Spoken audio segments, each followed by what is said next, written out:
to come on, do you know it? Just sing it with me. My soul says yes.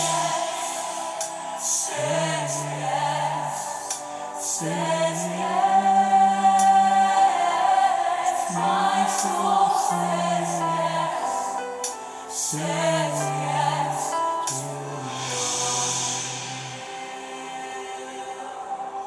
Where you lead me, I will follow. When you call me, I will answer. Oh, my Lord, please teach me how to know your ways. Can I take it again? Where you lead me, I will follow. When you call me, I will answer. Oh, my Lord, please teach me to know your way. Whatever it takes, whenever you want, what moment you choose, whatever you plan, oh my Lord, let your will be done in me.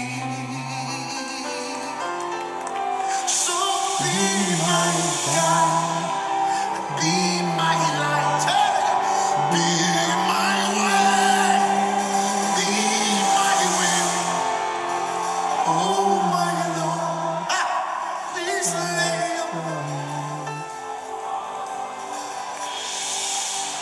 Let me take it again.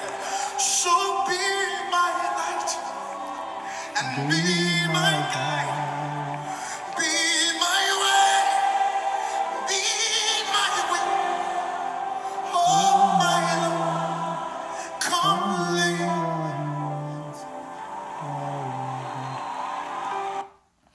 What a wonderful song avec Sonny Badu. It's very refreshing. C'est une chanson très, très, très, très, très profonde au point de vue spirituel. Nous disons bon Dieu merci pour cette voix angélique, serviteur à gagner, et façon que bon Dieu s'est inspiré lui dans chanter ça à la gloire de Dieu.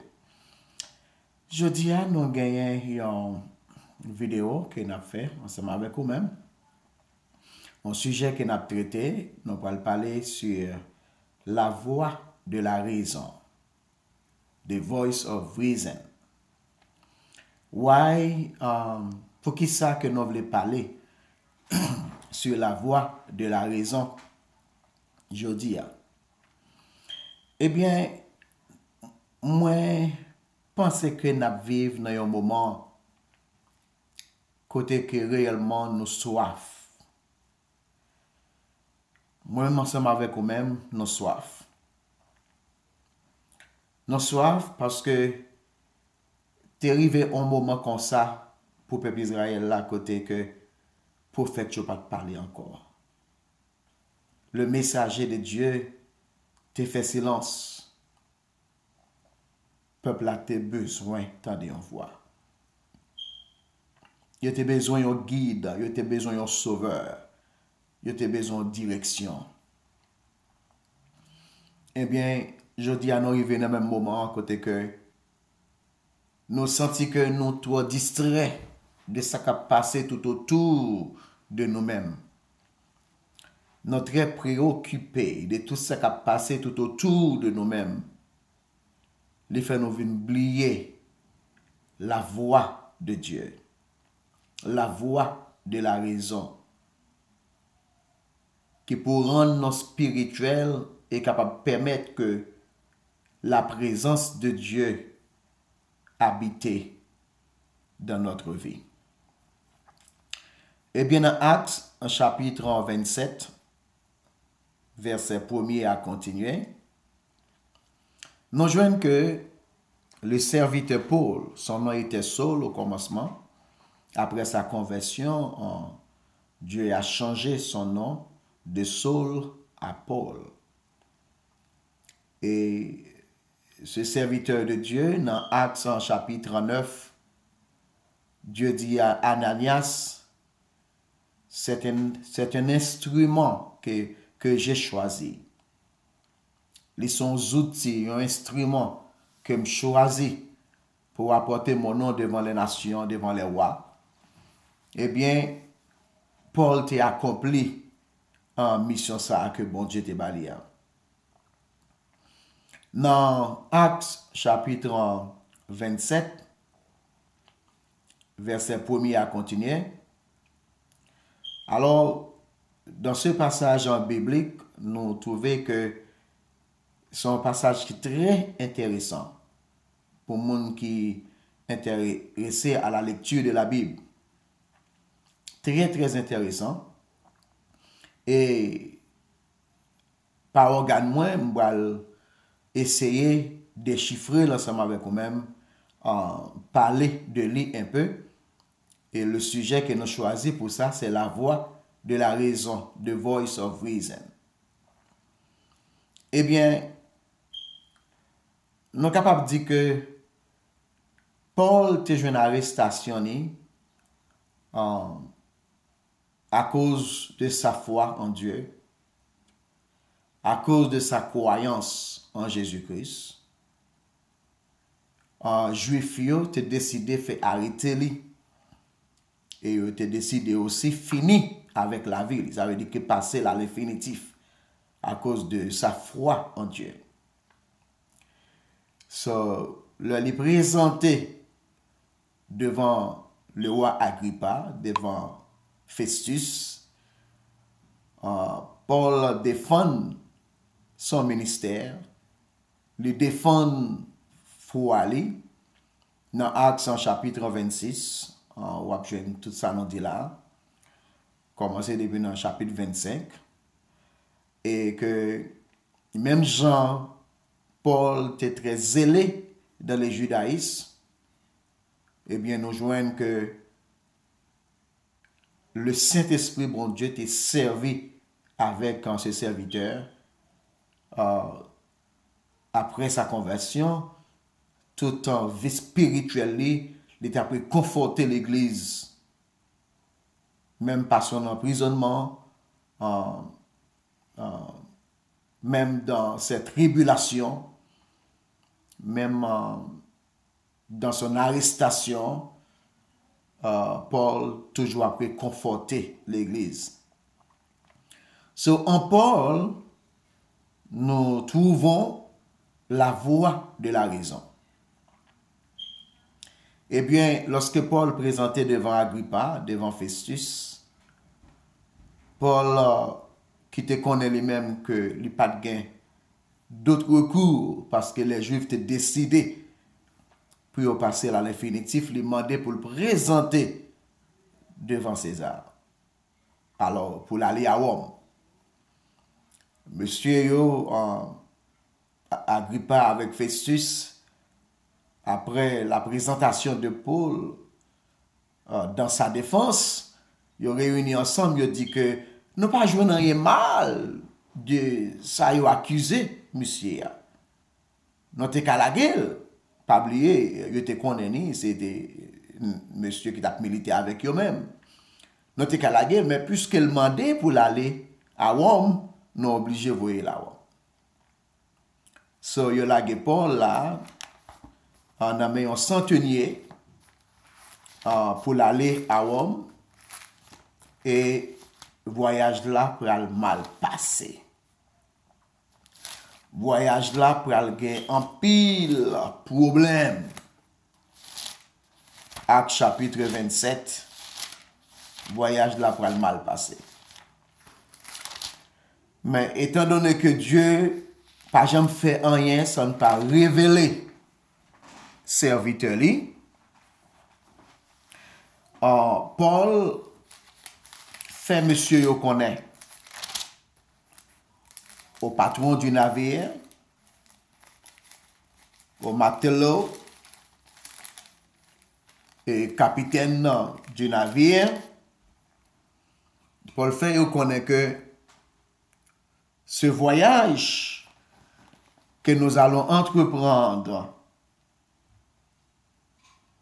Je vois que la navigation ne se fera pas sans péril et sans beaucoup de dommages, non seulement pour la cargaison et pour le navire, mais encore pour nos personnes. Actes chapitre 27, verset 10.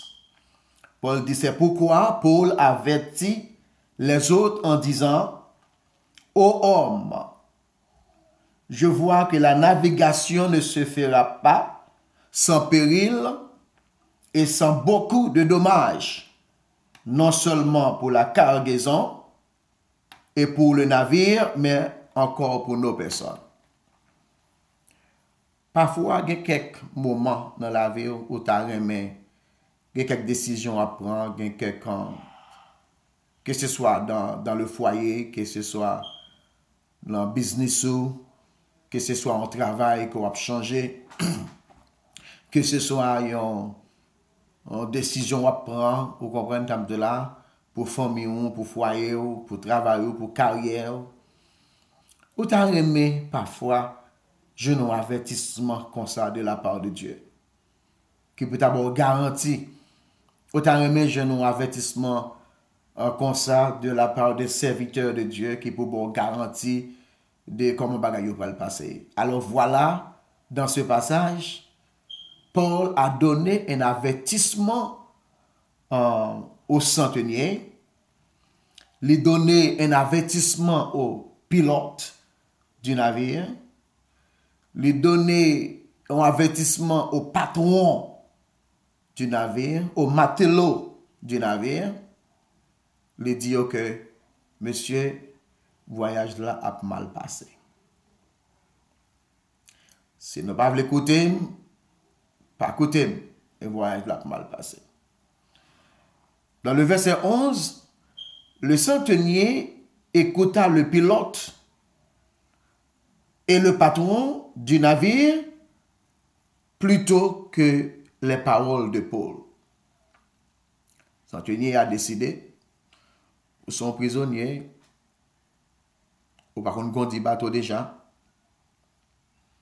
ou par contre rien conduit bateau, qui doit gagner pour dire voyage a mal passé, cargaison a mal passé, monde qui dans bateau a mal passé.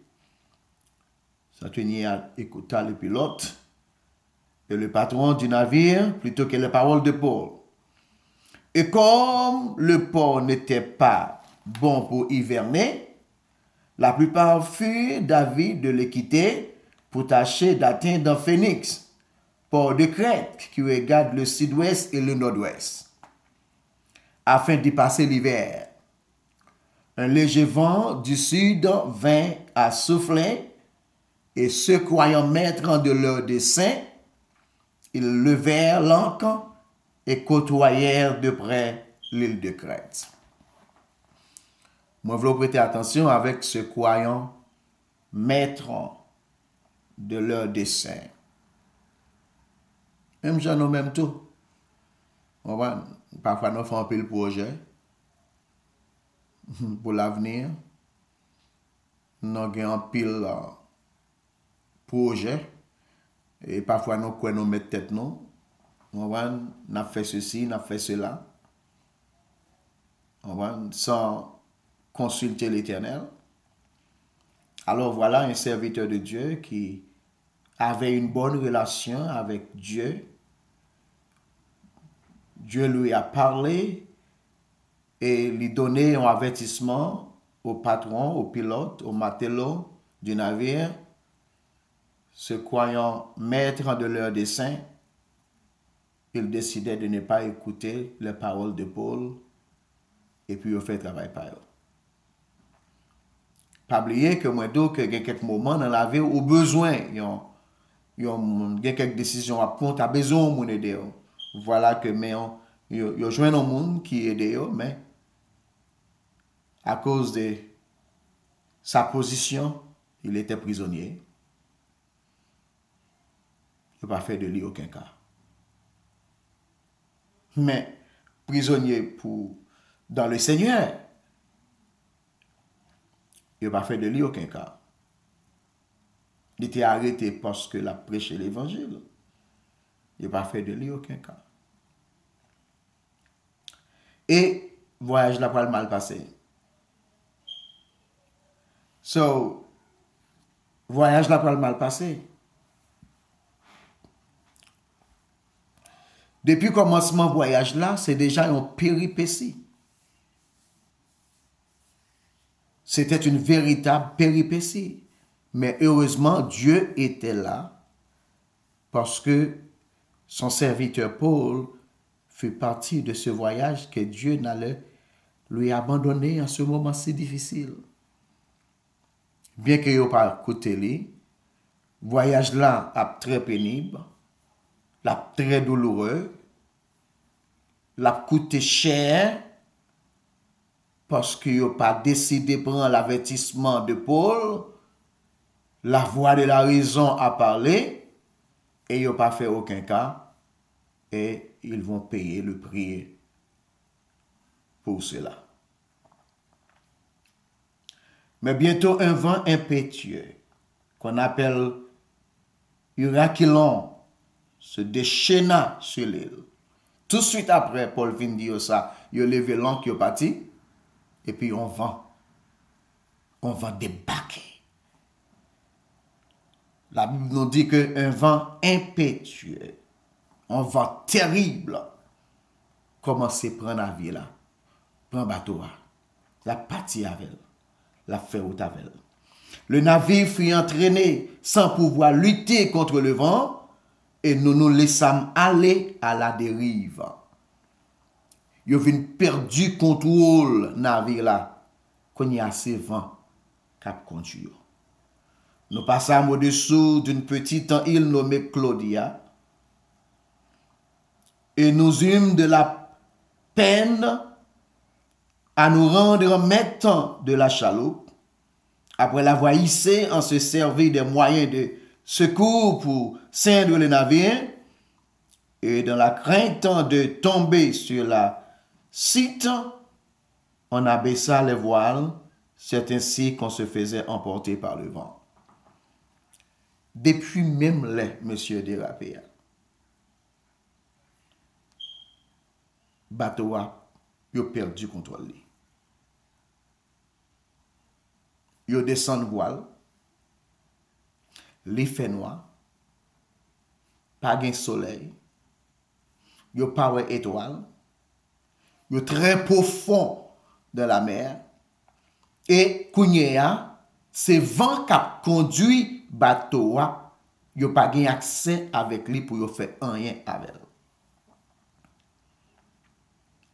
C'est ainsi qu'on se laissa emporter par le vent. Imaginez, second capitaine bateau cap conduit et puis les deux bagan qu'a fait non vent tellement dur et fort, la pas obligé quitter le mener nos côtés de praler parce que nous-mêmes nous perdu contrôle bateau. Comme nous étions violemment battus par la tempête, entendez ça, oui? Comme nous étions violemment battus par la tempête, le lendemain on jeta la cargaison à la mer. Songez ça Paul te dit. Allez le verset 10 là encore pour ça le dit. M'te ouais, Paul dit moi ouais, voyage là a grand pile problème, n'a perdu cargaison, n'a perdu navire là et moi en pile danger pour monde qui en dedans bateau.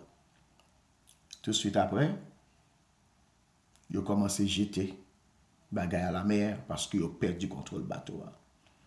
Et le troisième jour, nous y lançâmes de nos propres mains les arbres du navire. Le soleil et les étoiles ne parurent pas pendant plusieurs jours et la tempête était si forte que nous perdîmes enfin toute espérance de nous sauver. C'est comme ça, il n'a pas côté mon Dieu. Ça t'est arrivé n'importe nous. Pas oublier, verset 13 dit, verset 12 dans Actes chapitre 27, là, il dit quoi? Que se croyant maîtres de leur dessein, en pile non, nous parfois, nous pas attendez, nous pas écouter. Ça qui arrive, nous.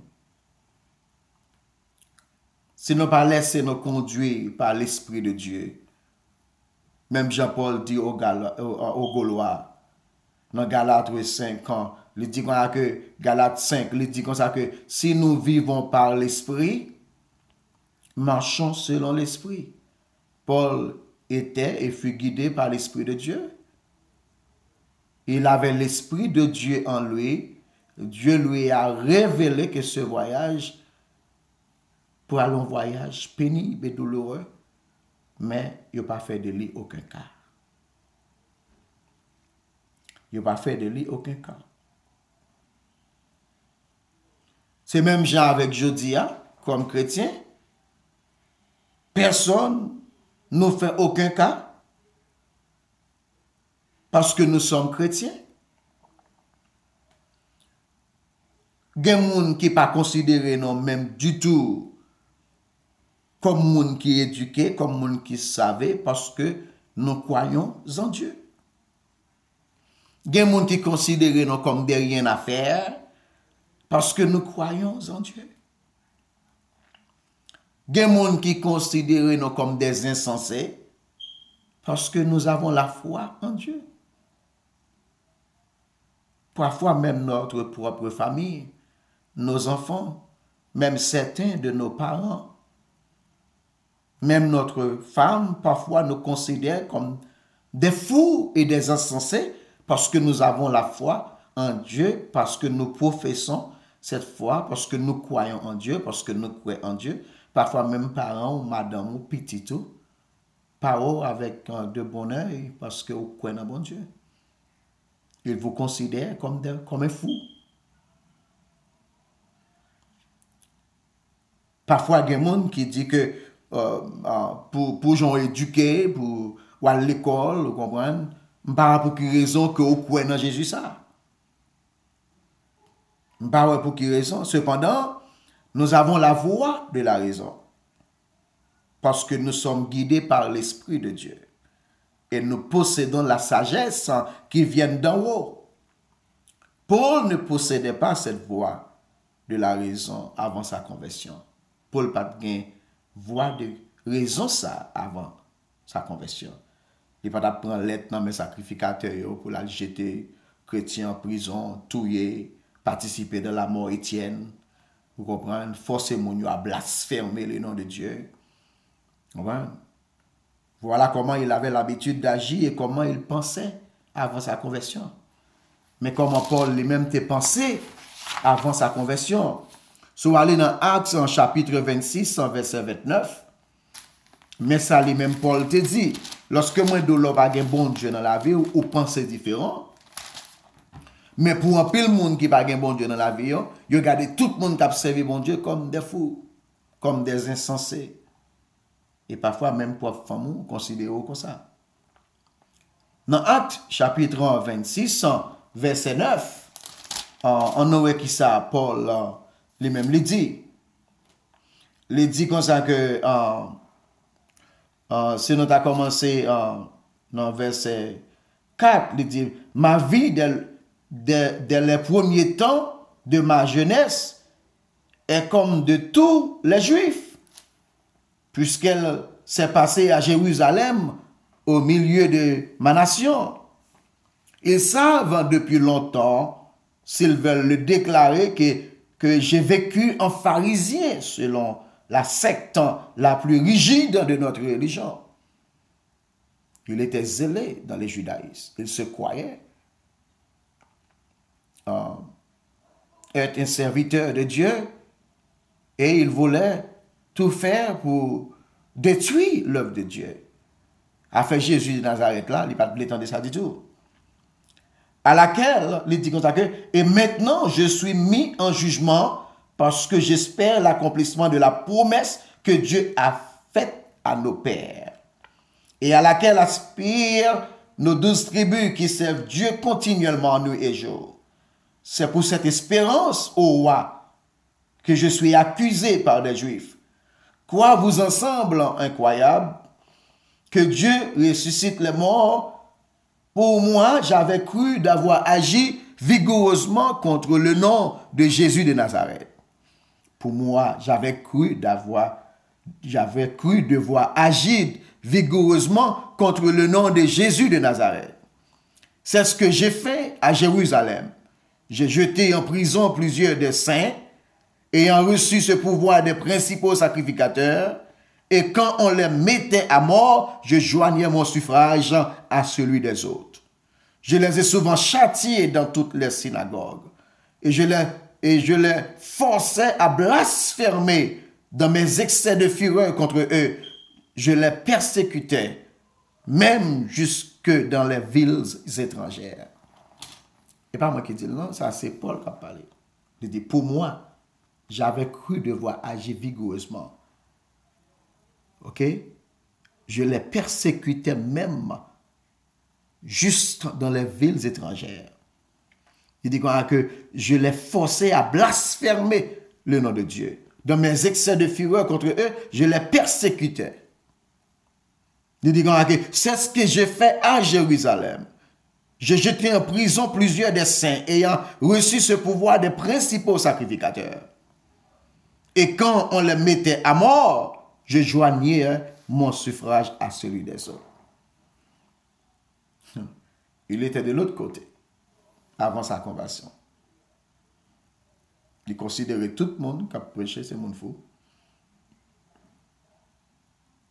Il ne possédait pas la voix de la raison.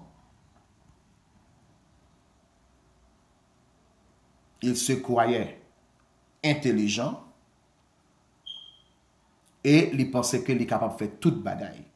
Et il mettait là quoi contre tout le monde qui est chrétien, qui voulait servir mon Dieu, qui voulait marcher avec mon Dieu. Actes chapitre 26, verset 9. Il dit, me jeter dans la prison, maltraiter, me forcer à blasphémer le nom de Dieu. Même dans des villes étrangères, mal persécuter. Parce qu'il n'a pas possédé la voix de la raison. Mais après sa conversion, guidé par l'Esprit de Dieu, il a la voix de la raison. Et maintenant, qu'on y est, il est dans l'autre bord, qu'on y est, il a fait expérience. Ça qu'il te qu'on fait mon passer, c'est lui a fait le passer qu'on y est, et pas de monde l'étendel. C'est ça que fait dans Acte 27, verset 10, il n'a pas fait aucun cas. Il te connaît, il n'a pas fait aucun cas. Mais ce n'était plus la même personne.